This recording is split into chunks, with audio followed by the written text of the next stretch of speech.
ആയിഷ ബീവി റളിയല്ലാഹു അൻഹ നബി തങ്ങളോട് ചോദിക്കുന്ന ഒരു രംഗമുണ്ട്. നബിയെ, അങ്ങ് എന്തിനാണ് എപ്പോഴും ആ കിളവിയായ വയസ്സത്തിയായ ഖദീജ ബീവിനെ ഇങ്ങനെ ഓർത്തോണ്ടിരിക്കുന്നത്? അങ്ങേക്ക് സുന്ദരിയായ കന്യകയായ ഞാനില്ലയോ നബിയെ? നബി സല്ലല്ലാഹു അലൈഹി വസല്ലമ തങ്ങൾ കൊടുക്കുന്ന മറുപടി, ആയിഷ, ആര് വന്നിട്ടുണ്ടെങ്കിലും ഖദീജ ബീവിയെ പോലത്തെ ഒരാളെ അല്ലാഹു എനിക്ക് പകരം തന്നിട്ടില്ല.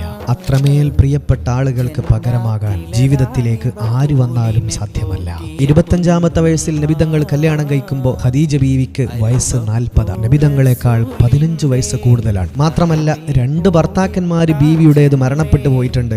അതിലൊക്കെ കുഞ്ഞുങ്ങളും പ്രസവിച്ചിട്ടുണ്ട്. 2 ഭർത്താക്കന്മാർ മരണപ്പെട്ട വിധവയായിരുന്ന ബീവിയെ പറ്റിയാണ് അവരുടെ വഫാത്തിനും കൊല്ലങ്ങൾക്ക് ശേഷം നബിതങ്ങൾ പറയുന്നത്. അവർക്ക് പകരമാവാൻ മറ്റൊരാൾക്കും സാധിച്ചിട്ടില്ല. ഹബീബിന്റെ ഓരോ പ്രതിസന്ധിയിലും പാറ പോലെ കൂടെ നിന്ന മഹദി ലോകത്തോട് വിട പറഞ്ഞത് ഇതുപോലെയുള്ള ഒരു റമദാൻ 10 ആ ഖബറിടത്തിലേക്കൊരു ഫാത്തിഹ ഓതാം.